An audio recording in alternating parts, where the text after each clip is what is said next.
Kasia Skrzypiec, witam w OnQ. Odcinek wakacyjny i odcinek wyjątkowy, ponieważ znajdujemy się w chałupach, w bazie deski, a rozmawiać będziemy o snookerze. Moim gościem jest czterokrotny mistrz Polski w snookerze, ekspert i komentator tego sportu, Rafał Jewtuch. Dzień dobry, cześć. I skoro już jesteśmy z takim pięknym, wyjątkowym tłem, to może zacznijmy od tego, jakie sporty nie bilardowe uprawiasz te letnie? Nie przypadkiem zostaliście zaproszeni tutaj, ale nie dlatego, że sam uprawiam, tylko raczej wypycham dzieci na wodę. Sam nie bardzo mogę ze względu na liczne kontuzje wcześniej, ale ja się tu wspaniale realizuję. Raz, że odpoczywam, raz, że ta energia półwyspu mi bardzo dobrze służy. Mam rower, mam bieganie, mam swoje jakieś tam pasje, zajawki, które tutaj, czy pojadę w lewo, czy w prawo, zawsze coś ciekawego sobie zrobię. Także cieszę się, że tu przyjechaliście. A wcześniej jak wyglądały w ogóle twoje wakacje? Czy to jest rzeczywiście tak, że sportowcy w sumie snooker, bilard to nie są sporty, które uprawia się na zewnątrz, czyli nie są w ogóle warunkowane pogodą, ale dostosowujecie wyjazdy wakacyjne i w ogóle życie aż tak bardzo do snookera? Mówisz teraz pod kątem zawodniczym czy komentatorskim? Bo No u ciebie to są jakby dwie fale, nie? u Które mnie cię to są dwie ograniczają. fale. Jedna już jest jakby poza mną i przyznam się szczerze, że nie pamiętam, czy wakacje były dla mnie na tyle istotnym punktem odpoczynku, żebym o nie zaczepiał. To się zbiegło z kilkoma rzeczami. Raz, że stworzyłem rodzinę, że mam inne obowiązki, inne pasje i snooker zszedł trochę na bok. Z racji komentatorskiej jest tak, że faktycznie w tej chwili jesteśmy trochę w sezonie ogórkowym. No i te wakacje są rzeczywiście z prawdziwego zdarzenia wakacjami, przerywane oczywiście turniejami wakacyjnymi. Natomiast no ja snookera uważam, czy gry bilardowe jako jednak gry nie wymagające światła dziennego, wręcz nie lubiące światła dziennego, bo moja dusza jest chyba jednak stworzona do tego, żeby być na zewnątrz. I bardzo cierpię z tego powodu, kiedy uczestniczę w turnieju ze świadomością tego, że jest piękne słońce na zewnątrz. Wolę jednak być poza ścianami niż wewnątrz budynku. No, tak to wygląda. Ile byłeś w stanie najdłużej trenować w zamkniętym pomieszczeniu? Długo. Wszyscy się ze mnie śmiali, bo ja nie byłem jakby stworzony do pojedynczych takich singlowych sesji treningowych. Wręcz nienawidziłem stać samemu przy stole, więc całe moje skille zdobyte zostały podczas gier sparingowych, gier z przyjaciółmi, rywalizacyjnej, krótko mówiąc. Zdarzało się nawet tak, że nie wiem kiedy to było, ale to jest jakaś legendarna już historia, że graliśmy 31 godzin longiem.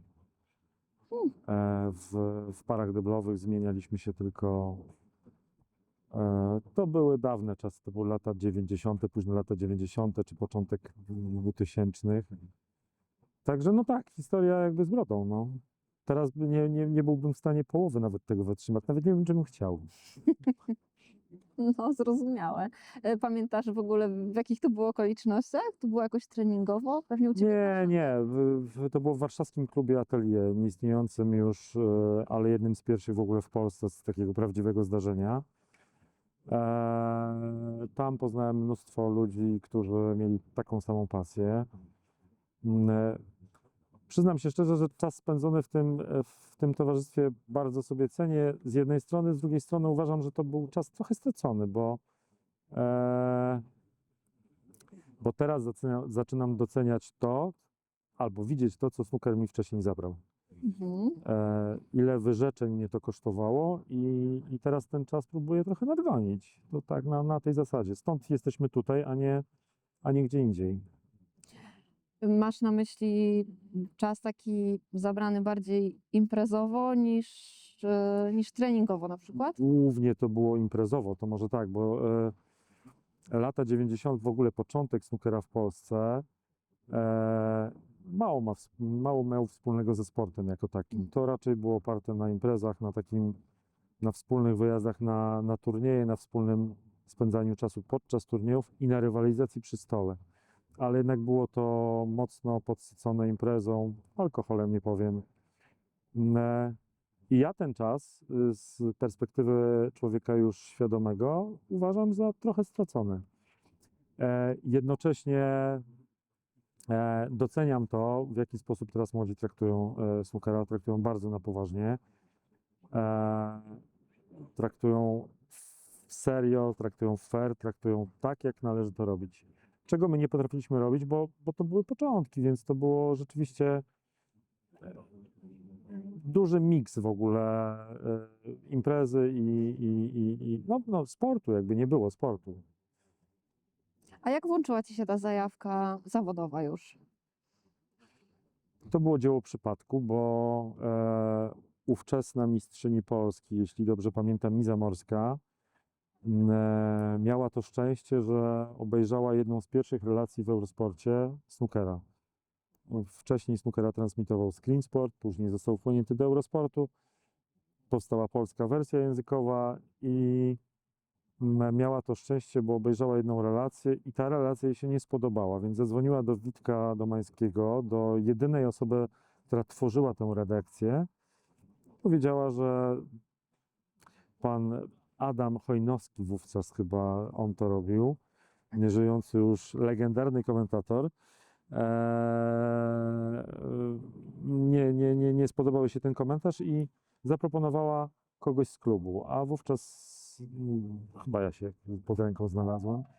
Więc obok Adama Chojnowskiego usiadłem i tak już zostałem. Później dołączył Przemek. Mhm. I tak przez ten, zdaje się, jeden turniej funkcjonowaliśmy. Później wróciliśmy w 2000 roku, a od 2003 jesteśmy już jakby co turniej. Czyli ty tak naprawdę miałeś już takie pierwsze sukcesy za sobą. Ja byłem wówczas mistrzem No Polski w właśnie. 1937 roku. Chyba tylko dlatego zostałem anonsowany do tego, żeby tam spróbować porozmawiać. Co dla mnie, mam takie nagranie, no trauma rzeczywiście, bo to człowiek nie potrafił sklecić w ogóle słowa przed mikrofonem, już nawet nie mówię przed kamerą, ale przed mikrofonem. Ogromna trema. Ja wtedy miałem 24 lata, więc naprawdę nie miałem żadnego doświadczenia z mediami, z staniem przed kamerą czy mikrofonem i wystąpieniami publicznymi. Więc dla mnie było to coś nowego, stresującego, stresogennego, ale no, z relacji na relację było coraz lepiej. No też dzisiaj już czasy są trochę inne, nie? I właściwie młodzi ludzie są od razu gdzieś tam przy telefonach, gdzieś z wideo, a no ty pewnie też miałeś inny trochę start, nie? Ale w sumie jest to ciekawe, nie? Że tak trafiłeś i zostałeś, całe życie właściwie z tym związałeś i pewnie jeszcze długo będziesz wiązał.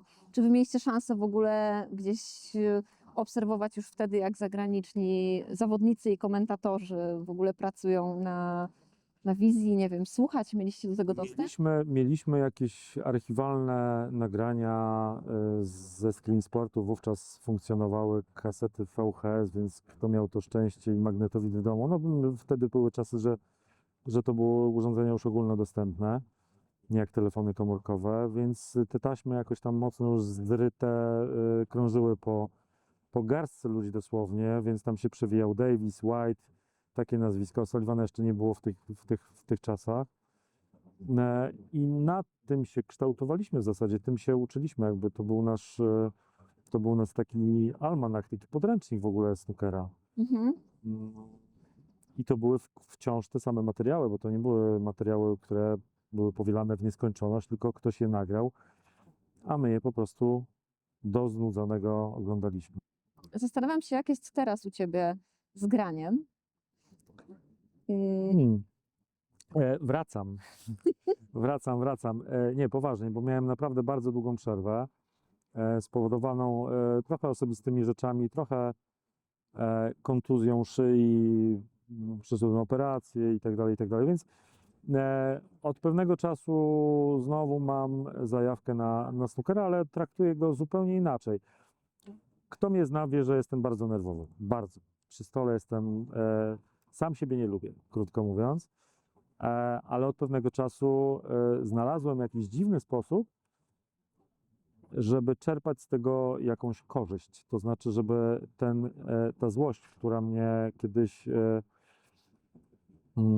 podcinała mi skrzydła, żeby teraz dodawała mi skrzydeł. Więc traktuję, może mniej wymagam od siebie, bo jednak kiedy zdobywa się ileś tytułów i wygrywa się dużo turniejów, to po powrocie ma się od siebie pewne oczekiwania. I to mnie bardzo bolało, że ja nie jestem w stanie wbić, nie wiem, 50 punktów w co drugiej partii. Robiłem 23, długą przerwę, że bardzo długo, okej. tam 8 lat mniej więcej w ogóle kija w ręku nie trzymałem, więc ale oglądałem cały czas ten snooker był na bieżąco. Snooker, generalnie oglądanie snookera i granie, moim zdaniem, to nie ma lepszego połączenia, bo telewizja bardzo uczy, jakby samo ujęcie, już nie mówię o komentarzu absolutnie, tylko o samym ujęciu, o sposobie gry, o podpatrywaniu innych, o tym shot selection, o tym wszystkim zawodowym snookerze, o co chodzi. Nie ma lepszego źródła niż telewizja. Nie ma. Ale ty jesteś teraz tak na takim etapie, że jesteś w stanie zaakceptować mniejsze wygrane, czy wciąż jednak chciałbyś być tym najwyżej? Bo po Ja powrocie się to ostatnio tak jarałem, jak wygrałem Mistrzostwa Polski powyżej 50 roku życia. Po pierwsze, byłem jednym z młodszych. Po drugie, atmosfera była super. Tam wszyscy byli spięci. To jest niesamowite. A ja powrócił do mnie taki stres, rzeczywiście wiedziałem, że mam duże szanse, bo nie oszukując, trochę odstawałem poziomem od większości, ale dla mnie to było tak stresujące i cieszyłem się, myślę, że jak z pierwszego tytułu mniej więcej, paręnaście lat temu. No. myślisz, że Roni, on był teraz też pierwszy raz na seniorskim, prawda? Chyba tak, chociaż miał już możliwość zapisania się wcześniej, Tak. to się zapisał. Nie wiem, czy jego to akurat rajcuje, czy on to zrobił, bo Żeby wstał wygrać po prostu. którąś nogą i zdecydował się, że zagra. Ja myślę, że on też jest na tym etapie trochę zabawy, tylko wiem, że no, u niego jest to jednak podparte, musi być podparte finansowo. On jakby za darmo pewnych rzeczy nie robi, no tyle. A ty, kiedy grałeś, to rzeczywiście te finanse były kluczowe? Nie, ze snookera się nie da w tym kraju wyżyć i nigdy się nie dało. Nie oszukujmy się, że to jest zajęcie bardzo hobbystyczne.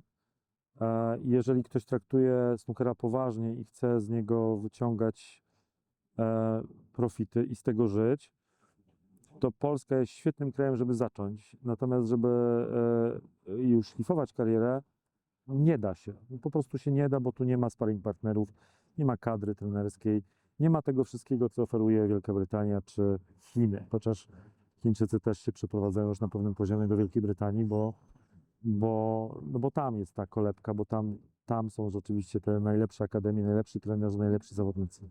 To mnie też trochę zastanawia, bo tych brytyjskich zawodników mamy rzeczywiście sporo i mówi się o tym, że to baza. I nawet rok temu, jak Michał Ebert był u nas, mówił o Antku jako o tym, który planuje przeprowadzić się albo spędzić jakiś dłuższy czas w Wielkiej Brytanii. A ja potem zaczęłam się zastanawiać, czy to oczywiście nie byłby trudniejszy wybór, ale czy właśnie Chiny dla młodego zawodnika nie są lepsze? Przeprowadzka Polaka do Chin, No tak? tak, no to jest na pewno trudniejsze. Ja myślę, no tak, no z racji chociażby kultury i tego wszystkiego innego, ale nie sądzę.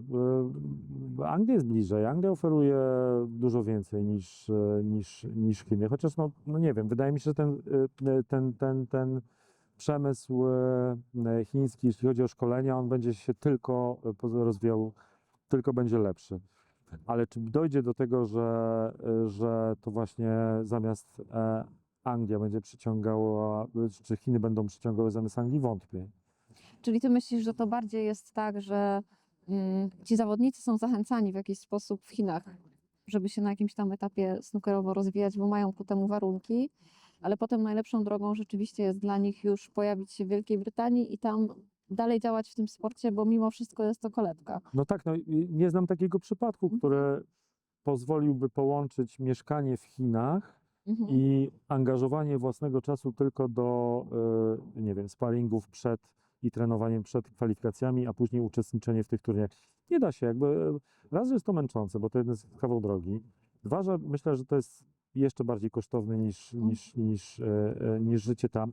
A poza tym młodzi zawodnicy, myślę, że oni już są na tyle dobrzy, że posiadają jakichś sponsorów, którzy w jakiś sposób ich utrzymują na wyspach. Dlatego trochę się dziwię Antkowi, trochę się dziwię Mateuszowi. Z Michałem myślę podobna sprawa. Ale takich jak Luca Brecel, bo to jest chyba jedyny przypadek zawodnika, który dzieli dom i Anglię i wsiada w samochód, ma dosyć blisko, więc to go tam kosztuje parę godzin raptem, że jest w stanie to zrobić. Natomiast umówmy się, Michałowi, Mateuszowi czy Antkowi do Luki sporo brakuje. Mhm. Sporo brakuje. Wszyscy są talenciakami, natomiast no, Luka jest moim zdaniem jakby wyjątkowy w swoim rodzaju i jemu to najwyraźniej służy. I wydaje mi się, że trudno będzie połączyć naszej trójce sukcesy z dzieleniem życia w Polsce i treningami tam. Ja wiem, że jest to oparte pewnie o kasę, oparte o czas. U Michała to jeszcze o naukę. On jest jeszcze młody, on ma jeszcze mnóstwo czasu na podejmowanie bardzo poważnych decyzji. Mati w ogóle chciałem off topic zupełnie, ale jestem tak pod wrażeniem w ogóle grania Mateusza w turze. Ja naprawdę nie dawałem mu wielkich szans, bo bo Mateusz jest zarówny we wszystkim. Nie? On jest świetny, ale nie jest wybitny, nie wybija się Mhm. sejfami, atakami, ale jest tak racjonalny w wyborach, że imponuje mi, naprawdę Mati mi imponuje i moim zdaniem on ma największe szanse, żeby w ogóle w tym turze się utrzymać, jeśli chodzi o mental. Ale nie wiem, czy jego świadomość jest w stanie przyjąć to, że on musi rzucić życie tutaj i przenieść się tam, czy nie. A w przypadku Anka wydaje mi się, że to jest rzecz konieczna, a Michała to już szczególnie. A mnie zastanawia w ogóle Twoja opinia, bo w bilardzie jest jednak trochę inaczej. Czy w ogóle granie w turze to jest rzeczywiście tak wielka rzecz światowo, jak bardzo o tym mówimy?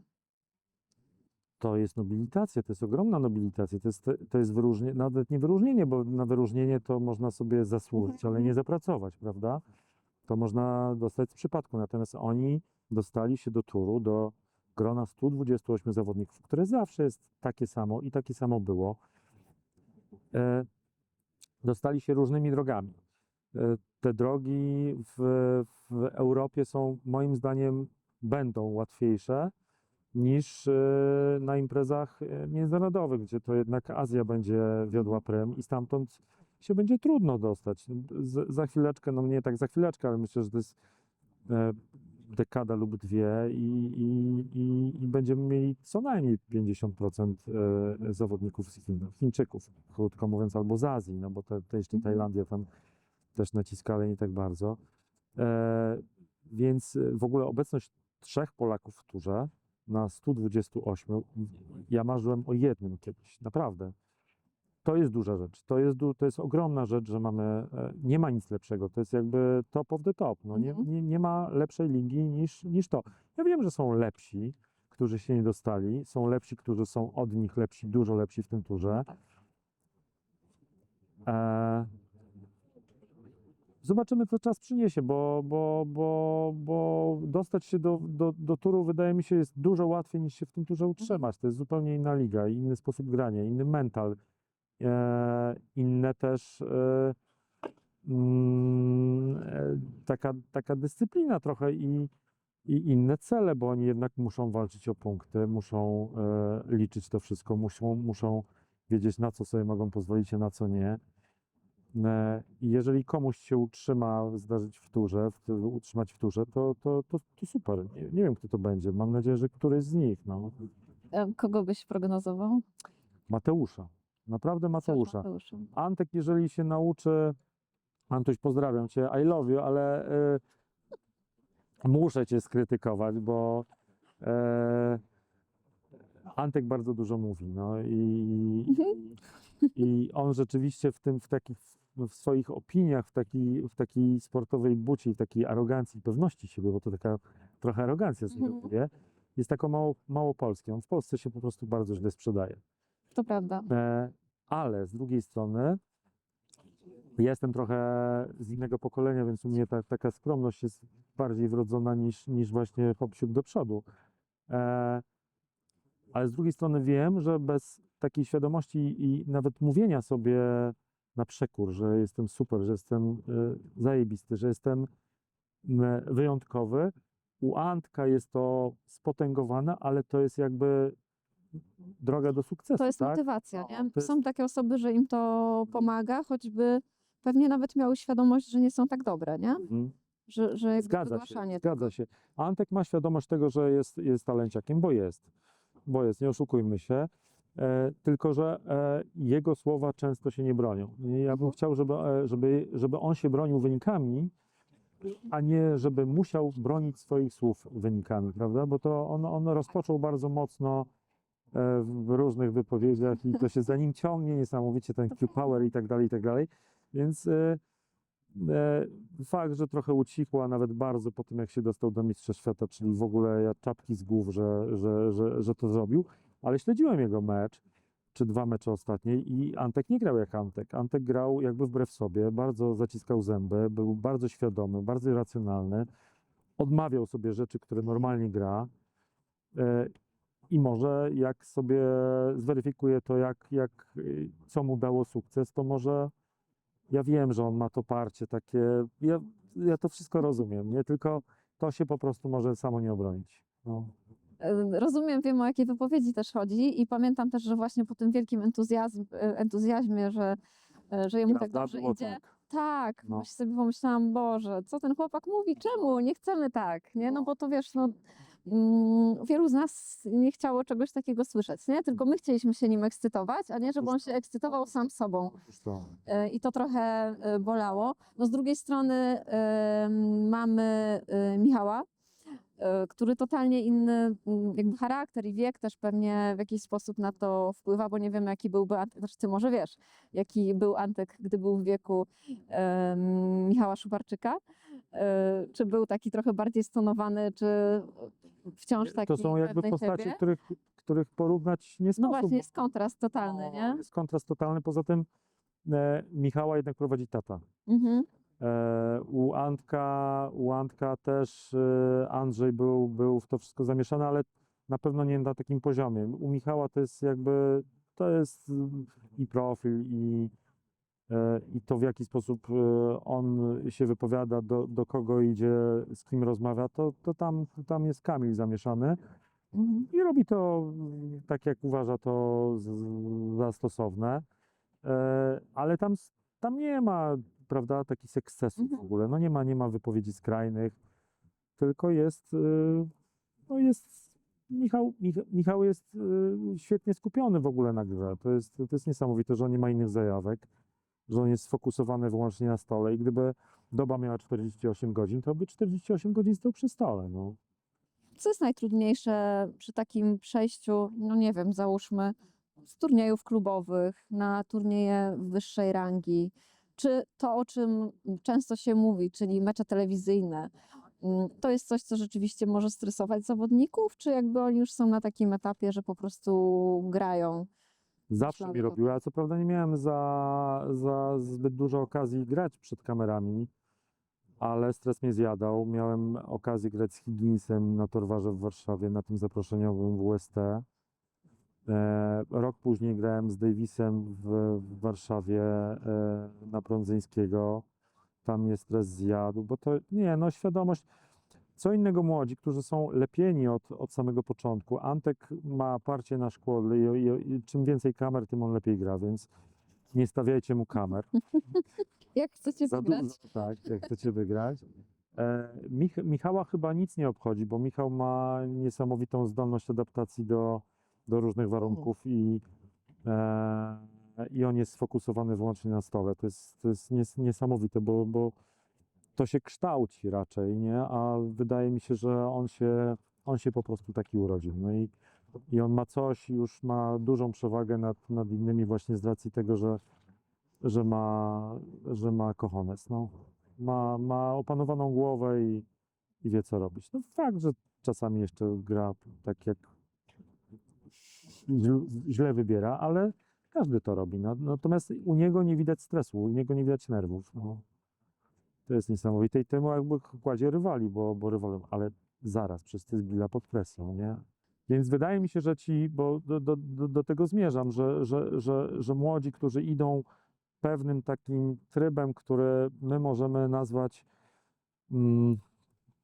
takim standardowym, tak? Chociaż nie ma takiej ścieżki w naszym kraju, bo nie ma juniorów, nie ma seniorów i tak dalej, i tak dalej. No to są, ale powiedzmy to idzie trochę bardziej na skróty. Czym więcej grasz, tym grasz częściej, tym grasz przed liczniejszą publicznością, choć w naszym kraju chyba nie ma jej za dużo, ale jakby opanowujesz ten stres. No, w momencie, kiedy masz 20 parę lat i nagle pyk i stajesz przed kamerami, to masz nagi z galarety. No. No. Mówisz o tych juniorach, że nie ma ścieżki. Ja mam taki obraz właśnie bardziej bilardowy, tam już jest to dość wypracowane, ale to znaczy, że w snookerze macie w ogóle jakieś rozgrywki juniorskie? Czy to jest bardzo Są kategorie, różne kategorie wiekowe. Od pewnego czasu rzeczywiście pojawiło się więcej młodych grających, więcej kategorii. Czyli to nie tylko na poziomie już tam europejskim, ale już u nas też spokojnie sobie... Tak. Okej. Europejskie są oczywiście do lat tam 19, 16, chyba 19, 21 i tak dalej. Takie te standardowe w zależności od federacji. Natomiast w Polsce już są U16, U19, no to zawsze było. Nie wiem, czy są młodsze, nie, aż tak mocno nie śledzę tego polskiego, ten polski snooker, bo na dobrą sprawę nie wiem, od roku zdaje się bardziej wkręciłem się znowu w granie. Więcej osób gra w snookera obecnie niż grało, nie wiem, 10-15 lat temu. Więcej młodych, tak Okej. to nazwą. To nie najgorzej. Natomiast wiem, że PZ Billy rzeczywiście tą ścieżkę ma już mocno poukładaną i oni mają, nie wiem, czy to jest kwestia treningów, w sensie programu autorskiego treningowego, czy mają tak zbudowaną kadrę trenerską i tak rozwinięte systemy szkoleniowe. Wiem, że weszli w kooperację ze szkołami podstawowymi i tak dalej. No to są jakby traktowane czasami jako zajęcia z WF-u, prawda? Tak, no. The highly advanced PowerBrake G-Brake Q is a combination of the Ignite G carbon fiber brake shaft technology and the redesigned brake balance tapered composite wood butt. This ultimate collaboration channels all the energy from your brake shot straight to the cue ball, giving maximum power and optimum forgiveness for an explosive brake. Break the limit. PowerBrake G.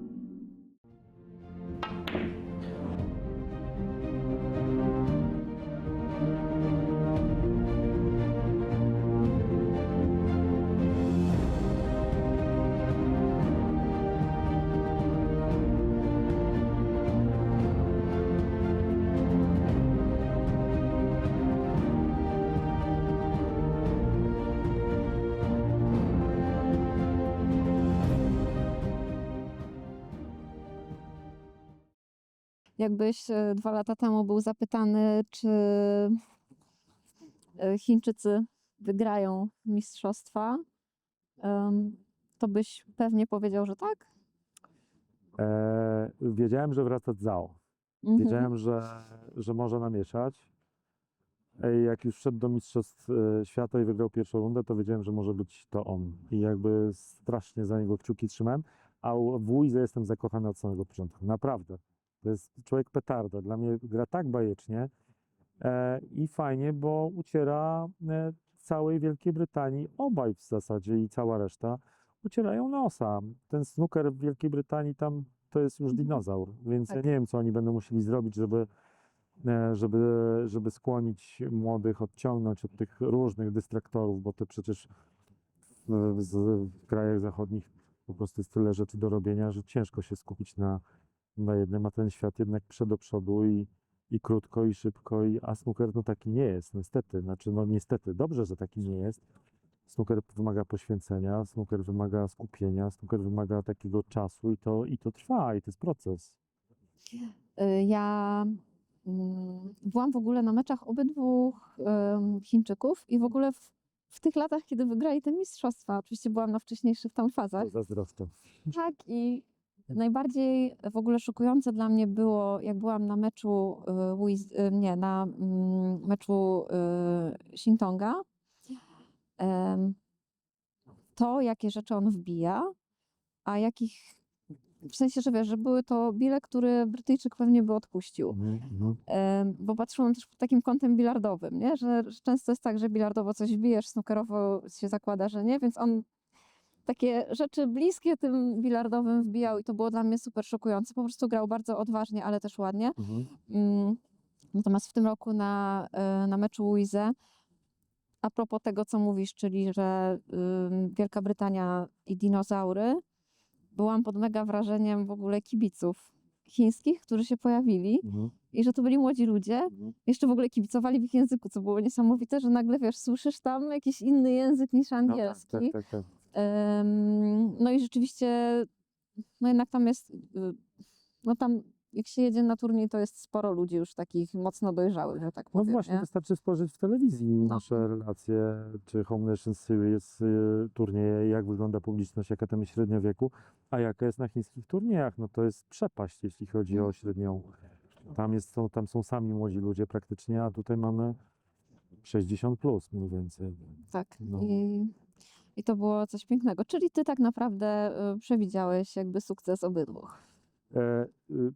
Może nie przewidziałem, ale ja jestem jakby zwolennikiem, żeby ten snooker jednak był dyscypliną dynamiczną i szybką. I to są dwaj zawodnicy, którzy trochę zmieniają tego snookera, jakby powodują, że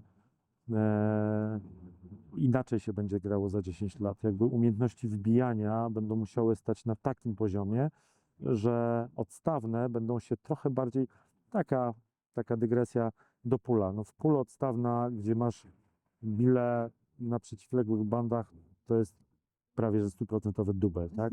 Czyli w snookerze odstawne będą zupełnie inaczej grane właśnie przed takimi Shintongami. Oni to Louisę, wyćwiczą. Tak. To się zmieni modelowo. To jest jakby w snookerze się od pewnego czasu nic nie zmienia, prawda? Że to jest taka stagnacja. Widzieliśmy Murphy'ego, który zaczynał rozbijać z trzeciej bili. Kiedy my zaczynaliśmy grać, kiedy ja zaczynałem grać, rozbicie w trzecią czerwoną od końca, czyli w środkową czerwoną z trójkąta, to był wyraz nonszalancji, totalnego braku szacunku dla rywala, bo te bile się rozbijały wszędzie, ale Murphy wpadł na pomysł, że owszem, one się rozbiją wszędzie, ale on jeszcze do tego skontroluje białą. Więc w ogóle środek w ogóle ekstra. Wymyślił coś, co wszyscy wiedzieli, że funkcjonuje, ale on dołożył coś od siebie. I takie rzeczy się będą robiły. Ja nie sądzę, żeby jakieś nowe uderzenie powstało, czy nowy sposób grania, ale że odstawne będą bardziej ciasne, że wbicia będą coraz bardziej do przodu, że tych setek będzie więcej i że to będzie jednak gra szybsza. No jakby, żeby przyciągnąć młodych, to ta gra musi być szybka. No nie może być gra prowadzona przez Marka Joyce'a czy Marka Selby'ego w swoich najlepszych chwilach gry odstawnej. No to nie może być, bo to nie jest przyciągające. Dla młodych. Dla młodych. No ja bardzo lubię Selby'ego oglądać przy stole, ale też rzeczywiście jakby chińskie tempo gry też mi odpowiada, choć czasem brakuje mi czegoś takiego wow, bo oni pięknie wbijają, w ogóle wszystko robią tak ładnie, że nie ma już miejsca na wow. Wiesz, że są już tak Że po prostu jakby to trochę mechanicznie wygląda, nie? Za dużo może tych wow jest jeden po drugim, żeby było wow, wow. No, wiem o tak, czym mówisz. żeby coś Tak, ciebie tak mega zachwyciło, tak, nie? tak, tak. Jakąś wyjątkowością. A propos setek, Wikipedia podaje, że twój meczowy rekord 125. Chyba tak, u Jarka w klubie na takich kieszeniach. Tak, Mogłeś tego nie mówić. takich kieszeniach. Chciałam zapytać, czy to jest, wiesz, ja jestem na takim etapie grania w bilard, że na przykład się cieszę, że zrobiłam pierwszego jumpa, nie? Cieszę się z wielu pierwszych rzeczy i zastanawiam się, czy ty po tylu latach grania jeszcze masz parcie, żeby zrobić maksa turniejowego. Nie mam parcia, bo nigdy nie miałem takiego parcia, bo nigdy też, ja wiem, że to jest coś, czego mogłoby mi brakować, ale nie mam takich skilli, ja nie mam takich umiejętności, żeby mieć turniejowego maksa. Nie mam. Ja niedawno jakąś setkę wbiłem w sparingu i to była pierwsza setka od 12 lat, więc Wow. nie mam zupełnie. Nawet jakbym miał układ, to nawet bym się nie zorientował, że mam układ na maksymalnego breaka, więc nie, naprawdę, bo to Ale czasem. jak inni go mają, to go zawsze widzisz, nie? To prawda. No. Wtedy się udziela, nie, znacznie łatwiej się udziela rad, prawda? I się tę grę kreuje z miejsca wygodnego, bezpiecznego i pozbawionego stresu, więc. Ale maksy cieszą, to prawda. Jakby te oglądane, te komentowane mnie cieszą niesamowicie. Antek mi maksa wbił przecież. Nie wiem, czy widzieliście to, ale kiedyś go zaprosiłem, 2 lata temu zaprosiłem go do takiego fajnego miejsca w Wielkopolsce. Tam jest stół. Spędziliśmy cały dzień, robiliśmy tam różne rzeczy, począwszy od jedzenia, jakieś skręcanie trampoliny i w międzyczasie sobie pograliśmy i to był w trzeciej partii zrobił maksa na świeżutkim stole O, latem, na bosaka w ogóle. Ekstra, no więc to był mój drugi maks, który oglądałem z takiego bliska, bo pierwszego zrobił mi na Mistrzostwach Europy Björn Hanaver. To też okej.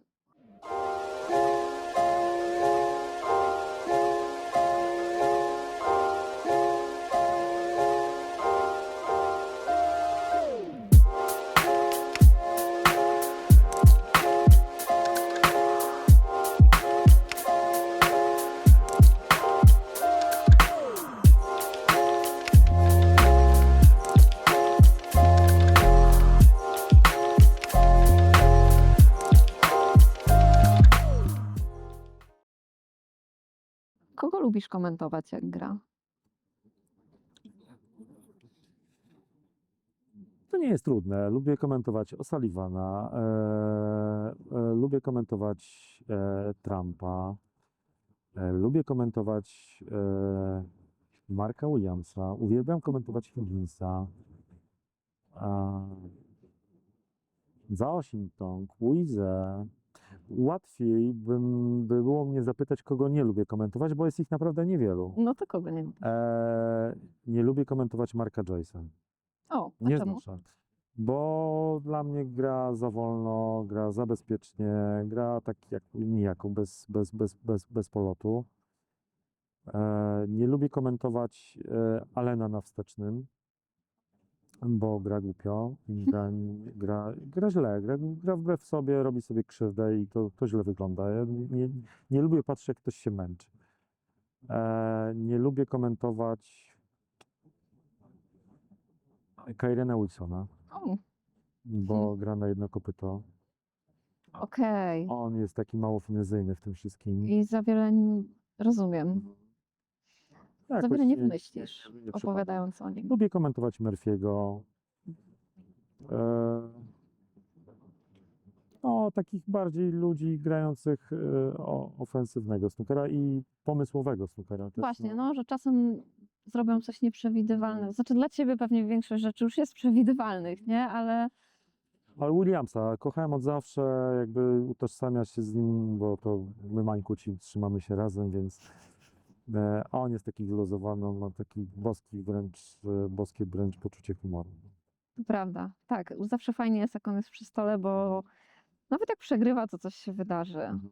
Nie? Że coś się Tak, zadzieje fajnego. tak. Poza tym no jakby ma trochę w nosie to, czy wygra, czy przegra. Kto jak grał w Mistrzostwach Świata, to moje chyba najlepsze mistrzostwa, kiedy wygrał z Higginsem wtedy w finale. Pamiętam. I wtedy grał bajecznie, wtedy odwracał głowę od zagrania, grał na ślepo, grał jedną ręką. Grał rzeczy w ogóle takie no, zupełnie niepasujące do Mistrzostw Świata i do snookera. Jak ci się nie chce ich komentować, może nie powinieneś tego zdradzać. Co robisz, żeby się motywować? Albo na ile jest to w stanie ciebie zdemotywować, że no nie wiem, komentujesz mniej, wolniej, no cokolwiek, zastanawia mnie to, no bo wiesz, jednak spędzasz kilka godzin przy tym komentarzu. Mhm. No, czasem jadę do pracy i odbijam kartę, a czasem jadę do pracy i do pasji swojej, więc tak to wygląda. Mam nadzieję, że tego nie słychać na antenie, ale zdarza się, że mecz wieje nudą, więc ten komentarz jest bardziej taki szczątkowy, bardziej Mhm. oszczędny, bo trochę i off-topiki się kończą i też no, nuda potrafi wiele nam wybaczyć, może w ten sposób. I ten komentarz jest rzeczywiście bardziej taki oszczędny. Ale no, mam nadzieję, że nie zdradzam swoich sympatii i tej drugiej skali w komentarzu. Może w ogóle nie powinienem się przyznawać, kogo lubię, a kogo nie. A czy Williams jest takim człowiekiem, z którym też byś chętnie zagrał? Bardzo, tak. Już chciałbym z nim jakąś partyjkę, ale nie w golfa, bo w golfa nie potrafię, w snookera chciałbym zagrać. No ze Sullivan też bym chciał zagrać. Nigdy nie miałem przyjemności. Z Higginsem miałem, z Selbym miałem, z Murphy miałem, z paroma gośćmi sobie pograłem. Tak sobie teraz pomyślałam o Konradzie Juszczyszynie i tej jego wygranej i w ogóle jego snookerze, bo on wciąż w nim jest i w ostatnich mistrzostwach grał. Jak ty go oceniasz w ogóle i traktujesz w tym snookerowym świecie? Bardzo egzotycznie, ale lubię patrzeć, jak Konrad gra, bo on tak fajnie muska bile. Nie? On tak tym swoim jeszcze pulową, nie wiem, czy to jest stricte pulowa szczytówka, czy Tak, chyba tak. czy tam No. jest tego tipa trochę mniej, ale no widać, że Konrad łupie w te kulki non-stop. On jest tak pewny siebie. Tam ręka w ogóle nawet mu nie zadrży. Ładnie trzyma kąty, gra finezyjnie, gra lekko, nie musi skrajnych rotacji używać i nie gra wariactw. No i to jest jakby to. I u niego to taka setka, ten break 80, to płynie, on ma swój czas, swoje tempo, nie przeszkadza Billom za bardzo, one jemu też nie. Dobrze się to ogląda, ale traktuje go mimo wszystko egzotycznie, bo jednak ten czarny kij się w tym snookerze nie broni. No.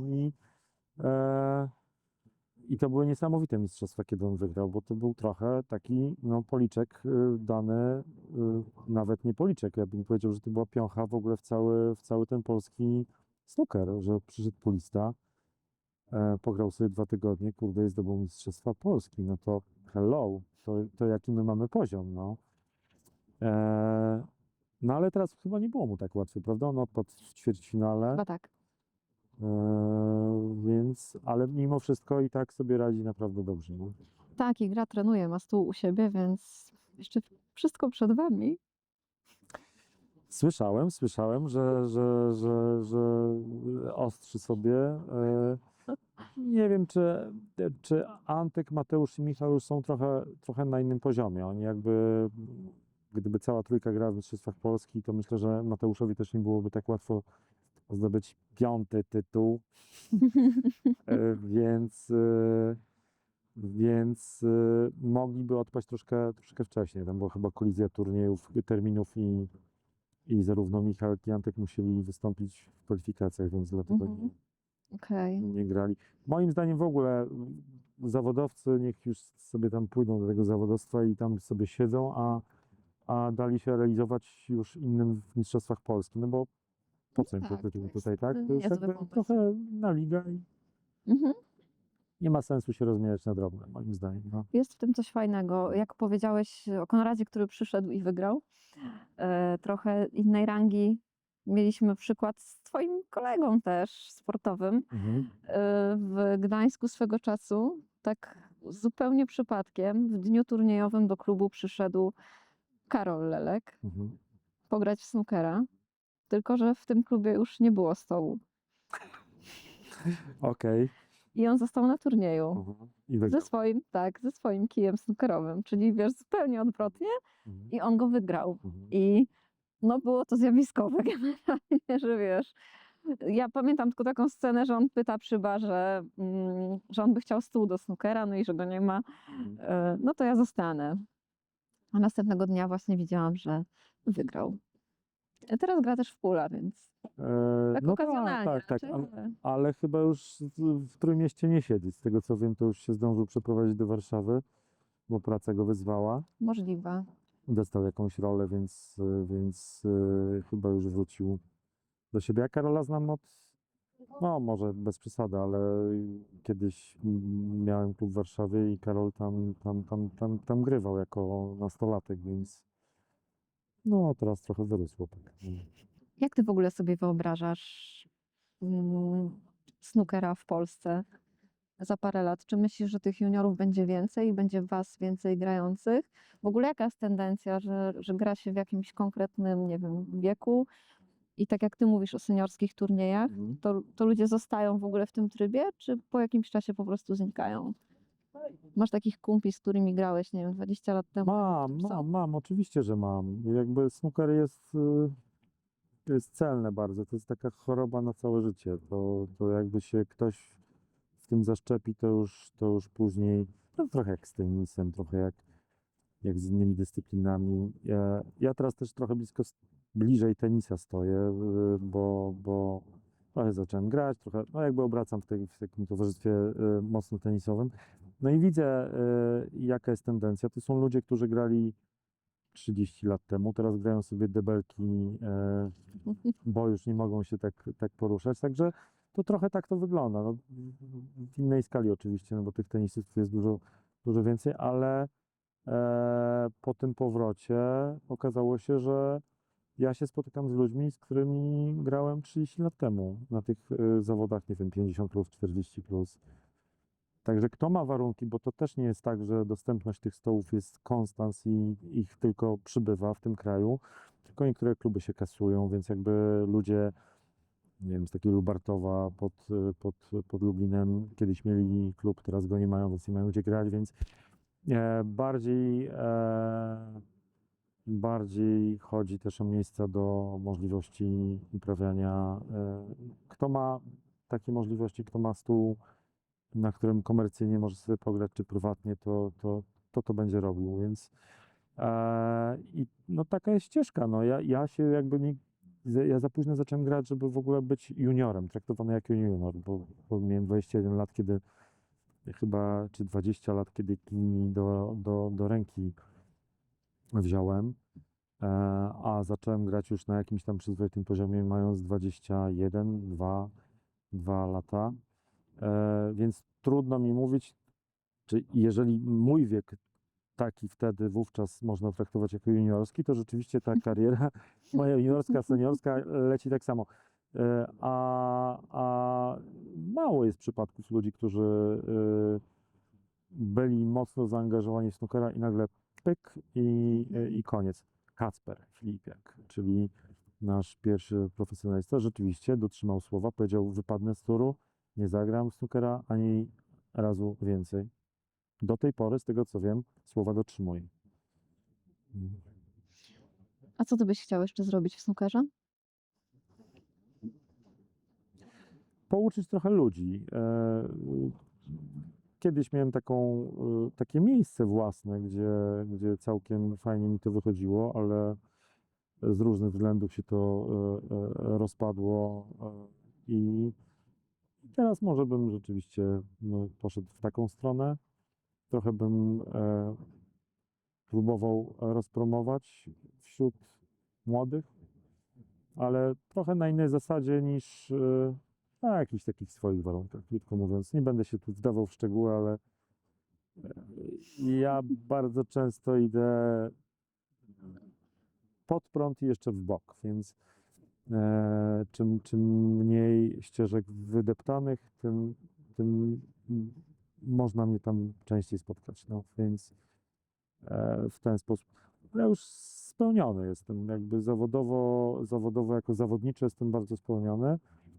I całkiem niedawno to do mnie dotarło, że nie mam sobie za wiele do zarzucenia, oprócz pewnych rzeczy, że w dalszym ciągu uważam, że mój czas, kiedy odnosiłem największe sukcesy sportowe, był czasem sportowo zaniechanym. Mhm. Czyli jakbym to z początku rozmowy, że teraz jestem dużo bardziej wkręcony w sport, taki amatorski, jakby teraz dużo bardziej czerpię z niego i jakby korzystam z tego sportu, jakikolwiek by nie był, nawet niech to będzie snooker, niż wtedy, kiedy rzeczywiście, nie wiem, odnosiłem sukcesy. No. Więc tak, no fajnie, bo człowiek się trochę uczy na błędach, bo inaczej jakby tego nazwać nie mogę. No. Brzmisz na spokojnego snookerzystę. W każdym razie, jak usłyszymy o innowacyjnych metodach nauczania snookera, to będziemy wiedzieli, że to ty. Fajne by to było. Może by trochę też pobudziło ten sport nie tylko w Chinach. No, takiego pobudzenia w tym kraju to raczej bym się nie spodziewał, bo to tak jak taki jest dowcip właśnie, jak się Chińczyk pyta Polaka, a ilu was tam żyje w tym kraju? 40 milionów. To wy się chyba wszyscy znacie, co? No, to jest efekt skali. No, u nich się robi to w tysiącach i niektórzy mówią, że to się produkuje w tysiącach, ale to ja tutaj daleki jestem od tego, żeby to nazwać masową produkcją. Po prostu tam jest każdy człowiekiem i z jednego się zrobi lepszego, z drugiego gorszego zawodnika, ale kogoś się tam zrobi. A u nas jakby trudno będzie znaleźć tylu adeptów, no i tyle. Więc sam fakt, że mamy 3 zawodowców, to jest naprawdę, jak na skalę tego, ilu się tam w ogóle zawodników utrzymuje, to jest naprawdę dużo. U nas za to wszyscy snookerzyści, bardzo uogólniam teraz, ale się znają. Trochę tak. Nawet bilardziści i snookerzyści się znają i to też jest z tego pewna radość. I w sumie dlatego też tu jesteś. No, tak. Dziękuję Ci bardzo. Dzięki. Naszym gościem był Rafał Jewtuch. Pozdrawiamy Was z tej pięknej przestrzeni Strefa Deski w Chałupach. Dzięki, pa! Tak, dobra. Musisz tylko zabrać. Palma poszła.